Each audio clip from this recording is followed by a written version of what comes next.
Hello dear trainees. इस video में मैं आपके साथ डीएलएड जो परीक्षाएं शुरू हो गई हैं उन परीक्षाओं में कैसे प्रश्न पत्र को हल करें और प्रश्न पत्र को हल करने के संदर्भ में जो जो मन में आपके प्रश्न उठ रहे हैं उन प्रश्नों का समाधान लेकर के प्रस्तुत हूँ। और आपके कई साथियों ने कुछ ऐसी चीज़ें पूछी हैं जिनका जवाब देना उन तक पहुंचाना जो जरूरी लग रहा था, तो मैंने जो है ये वीडियो बनाने का विचार मन में लेकर के आज प्रस्तुत हूँ।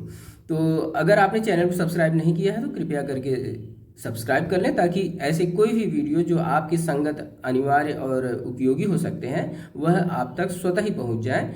क्योंकि आप सब्सक्राइब किए रहेंगे तो स्वतः आप तक पहुंच जाएगा और आप उसका लाभ उठा लेंगे। ठीक है, तो देखें, एक प्रश्न पहला यह उठता है जो गंभीर रूप से कुछ साथियों ने पूछा है आपके कि अगर वे अंग्रेजी में लिखते हैं तो क्या होगा, या अंग्रेजी में लिख सकते हैं क्या। इसका जवाब जो प्रश्न पत्र है आपका डीएलएड का, तो डीएलएड की प्रश्न पत्र में देखें यह बात है कि पूरा का पूरा प्रश्न पत्र ही हिंदी में छपा हुआ है और उसमें कहीं भी यह संकेत नहीं मिलता है कि आप उसका जवाब अंग्रेजी में दें।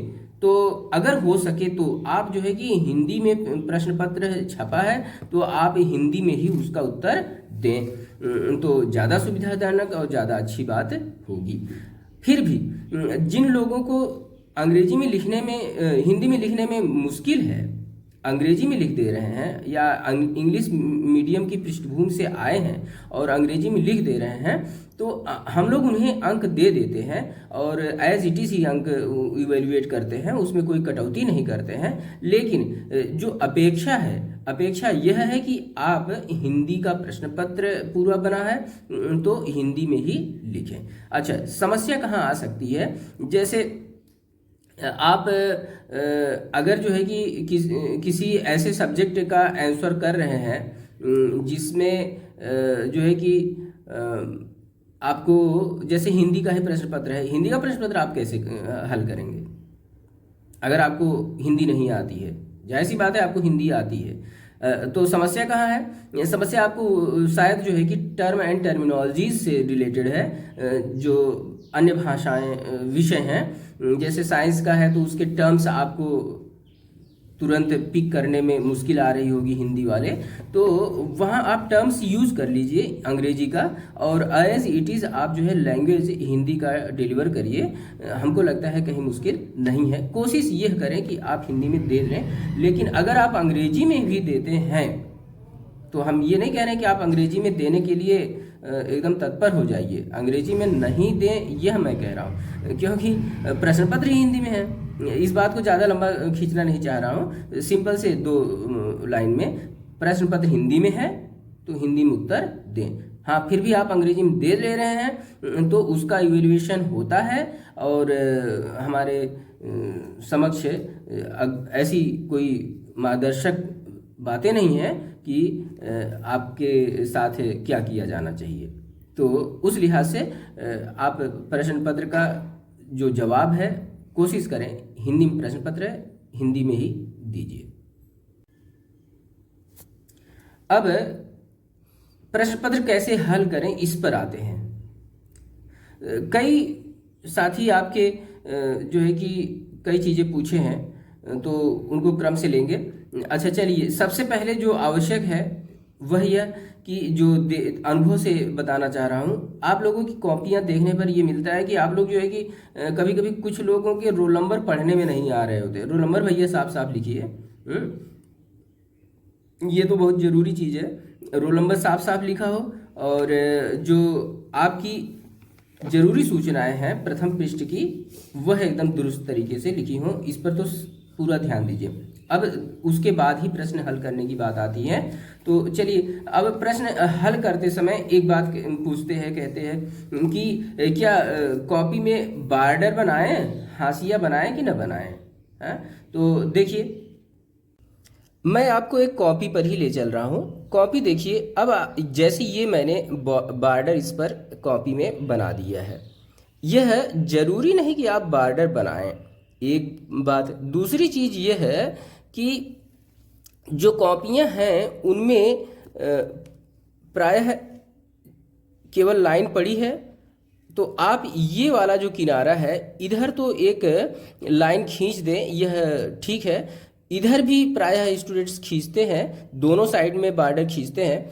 और कुछ स्टूडेंट्स बॉर्डर न खींच करके इसको एग्जैक्टली ऐसे फोल्ड कर देते हैं, यहाँ थोड़ा सा तो निशान बन जाता है, वो दिखता रहता है उनको कि हाँ मैंने यहाँ तक जो है कि लिखना है, यह सोच वो लिए रहते हैं। यह ज़्यादा अच्छा तरीका मुझे लगता है, क्योंकि अगर आप बॉर्डर खींच देते हैं तो क्या करते हैं, आप यहाँ से लिखना शुरू करेंगे और यहाँ जो बॉर्डर है उससे 1 सेंटीमीटर आधा सेंटीमीटर पहले ही आप छोड़ देंगे। तो क्या किए, इधर आपने बॉर्डर खींच करके 1 सेंटीमीटर 1 इंच छोड़ दिया, और जब लिखने लगे तो बॉर्डर से पहले ही थोड़ा सा जगह छोड़ दिए। तो आपने अगर इधर 1 सेंटीमीटर छोड़ा था, इधर आधा सेंटीमीटर, तो 1.5 सेंटीमीटर का स्पेस आपने कॉपी का वेस्ट कर दिया। तो ऐसा करके बॉर्डर खींच करके हमने जो है कि अपने लिखने की जगह कम कर दी, लिखने की जगह कम कर दी। तो अब इतनी सी जगह बची है, इसमें आप कितना लिखेंगे और कितनी बातें आपकी आएंगी, ये है। तो मैं इस बॉर्डर खींचने वाली बात को जो है कि महत्वपूर्ण नहीं मानता हूँ।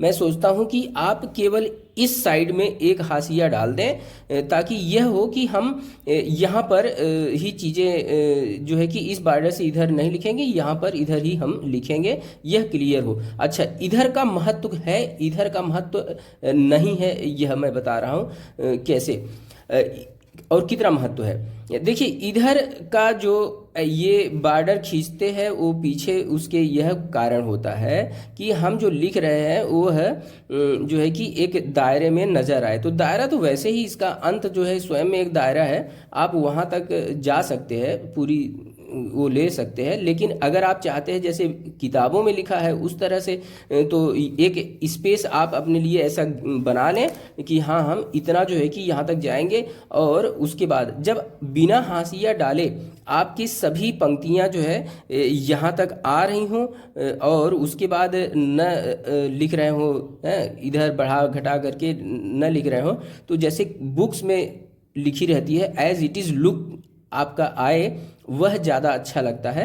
इससे लगता है आप स्वयं बहुत अनुशासित हैं, बिना किसी निर्देश के अनुशासित हैं, है कि नहीं। ये बॉर्डर तो एक निर्देश है। यह लिखने में क्या है, ग्राफोलॉजी का एक मनोविज्ञान इसमें आता है, और उससे हालांकि कुछ हासिल नहीं होता। फिलहाल अब यहाँ वाला क्या है, इधर देखिए, जब मार्किंग की जा रही होती है हर प्रश्न के जो है कि एग्जामिनर मार्क्स जो है कि प्रश्न ये हल किया, इसका उत्तर के संगत में आपको यहाँ पर मार्क्स दे दिया, ये चीज़। तो यहाँ वो मार्क्स देते जाते हैं। तो ये बॉर्डर जो बचा रहता है यह एग्जामिनर के मार्क्स देने के लिए जो है कि प्रायः उपयोग में वो करते हैं, क्योंकि यहाँ साइड में तो आप पूरा भर भर के लिखे ही रहते हैं, तो एग्जामिनर को अपने मार्क्स एक साइड में देते जाते हैं, यह वाला किनारा उनका सुरक्षित रहता है, तो वो जोड़ने में उनको सुविधा होती है। और आपके कोई अंक उनको अब जब स्पेस छोड़े रहेंगे तभी तो कहीं देंगे, तो इधर का स्पेस छोड़ने के लिए प्रायः अपेक्षित होता है कि आप इधर एक ऐसे बॉर्डर बना लें और इधर का एज इट इज़ अपना पूरा उपयोग करें।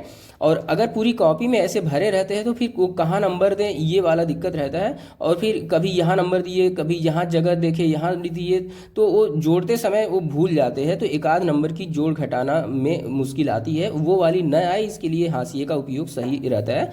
तो आप जो है कि ऐसा एक हाशिया बनाएं इस साइड में बस, और यहाँ पर जो है कि आपके एग्जामिनर के मार्क्स आ जाएंगे, वह उनको एक साइड में होने से जोड़ने में सुविधा रहती है और आपके कोई अंक जोड़ने में मिस नहीं होते हैं, यह इसका केवल लाभ है। अच्छा, अब दूसरे प्रश्न पर आते हैं।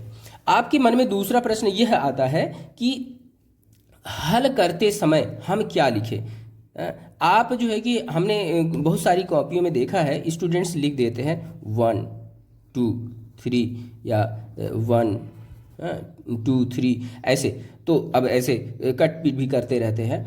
तो ये 1 2 3 4 से जो है कि क्लियर नहीं होता, ये 1 2 3 4 क्या है, आपका प्रश्न संख्या है या प्रश्न के अंदर दी गई बातें भी कभी कभी आप 1 2 3 उसके बातें कहते हैं कि इसमें ये 2-3 बातें हैं ऐसा, तो ये कहीं कहीं कन्फ्यूजन में आ जाता है। आप स्पष्ट रूप से यह लिखें कि यह क्या है 1 2 3 4। तो यह लिख लिखने का कई तरीका अपनाते हैं स्टूडेंट्स। कभी कभी यह अपनाते हैं, प्रश्न प्रश्न एक, कभी कभी लिखते हैं प्रश्नोत्तर प्रश्नोत्तर एक। तो मैं जिस चीज़ को सबसे स्पष्ट रूप से मानता हूं और सबसे अच्छा मानता हूं वह है ये प्रश्न एक का उत्तर, प्रश्न दो का उत्तर। यह चीज़ जब आप लिखते हैं तो एकदम स्पष्ट रहता है कि यह प्रश्न का उत्तर है। प्रश्नोत्तर में भी कुछ एक स्टूडेंट्स के लिखने के तरीके से कन्फ्यूजन आ जाता है।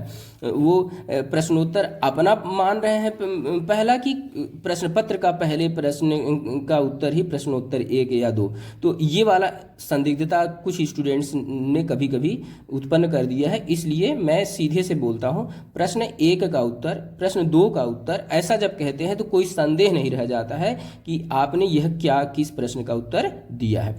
इस स्टाइल को आप अपनाएं और साफ साफ लिखें, है ना।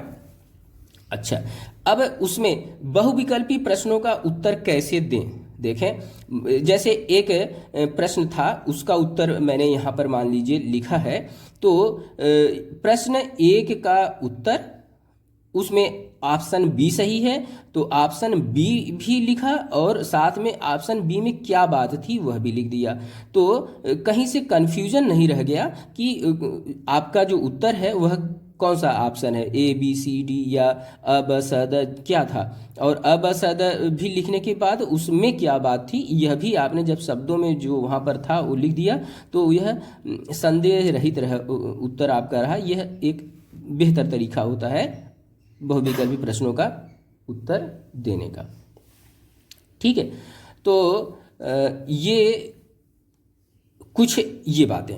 इसके बाद एक तरीका और एक प्रश्न और, जैसे आता है अंतर और तुलना लिखने का। तो अंतर लिखने और तुलना लिखने में देखिए फर्क है। जब अंतर कहा तो अंतर का मतलब है जो एक में है दूसरे में नहीं है, तो वह अंतर कहलाता है। लेकिन तुलना जब कहते हैं, तुलना में दो बातें आती हैं, समानता समानता और भिन्नता। यानी दोनों ही बातें जब तुलना करने को कहा जाता है तो उसमें दोनों ही पक्ष कहे जाते हैं कि वस्तु ए और वस्तु बी में क्या बातें समान हैं और क्या बातें भिन्न हैं। तुलना में तो दोनों चीज़ आ जाती है ना। तो यह आप स्पष्ट रूप से ध्यान में रखें। अगर तुलना करने को कहा है तो क्या कहेंगे, समानता करने को कहा है तो क्या कहेंगे। अच्छा, एक और जो महत्वपूर्ण बात आती है वह यह कि दो खंड तीन खंड करके प्रश्न होता है।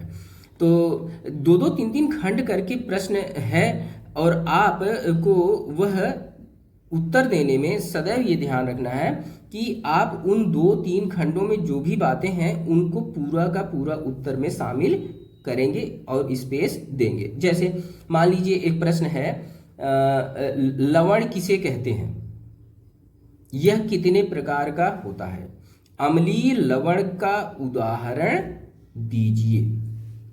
इस प्रश्न में कितने खंड हो गए, 2 नंबर का प्रश्न है और 3 खंड है। पहले तो पूछता है लवण क्या है, फिर दूसरी बात पूछता है लवण के कितने प्रकार हैं या कितने प्रकार के लवण हैं, और फिर तीसरी बात पूछता है कि अम्लीय लवण का उदाहरण दीजिए। तो अब ये तीनों ही बातें हैं और तीनों ही बातों का जब आप आंसर करेंगे तब आपको मार्क्स मिलेंगे। तो अगर ऐसे ही करके बातें हैं तो उसमें आप ध्यान दें कि 2 बातें पूछी गई हैं, 3 बातें पूछी गई हैं, तो पूरे प्रश्न के उन 2-3 बातों को आप हल करते हुए लिखेंगे। यहाँ पर जिस चीज़ का ध्यान देना होता है वह यह कि प्रश्न की जो खंडों की प्रकृति है उससे भी पता चल जाता है कि किस खंड पर कितना आंसर चाहिए और कितना आंसर दें तो वह पर्याप्त होगा।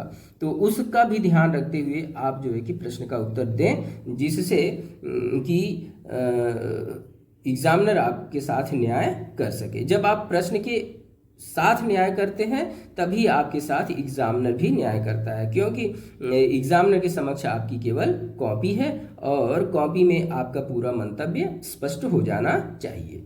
ये है बातों का आप ध्यान रखेंगे तो आपको निश्चित रूप से अच्छे अंक मिलेंगे और आपको कभी शिकायत नहीं मिलेगी कि मैंने तो लिखा था और मुझे इतना मिलना चाहिए था और इतना मिला। वस्तुतः आप जो है कि अपनी हैंड राइटिंग पर भी ध्यान दें, जो लिखें वो पढ़ने में आए और जो बातें कहें, जो सेंटेंसेज लिखें वे अर्थपूर्ण हों और जो आप कहना चाह रहे हैं वह समझ पढ़ने वाले को समझ में आए कि हाँ आप यही कह रहे हैं। तो आपकी सेंटेंस फ्रेमिंग भी अच्छी होनी चाहिए, क्योंकि अब आप टीचर बनने जा रहे हैं तो जो है कि उस तरह से वाक्य, आपका जो वाक्य निर्माण है वह अच्छा होना चाहिए, दुरुस्त होना चाहिए। ठीक, वर्तनी और विराम चिन्ह ये सब भी अगर आप ध्यान दे करके लिखने का अपने अभ्यास में ला लेंगे तो एक अच्छे टीचर के ये गुण होते हैं, ये चीज़ें थोड़ा उसमें आएंगी तो अच्छा लगेगा, है ना। साफ साफ लिखें और संदेह रहित शब्दावली का प्रयोग करें और जो है कि जो ये बातें कुछ बताया हूँ वो मार्गदर्शक बातें हैं, सभी प्रश्न पत्रों में इनका समावेश किया जा सकता है। ठीक है, तो थैंक यू फॉर वॉचिंग।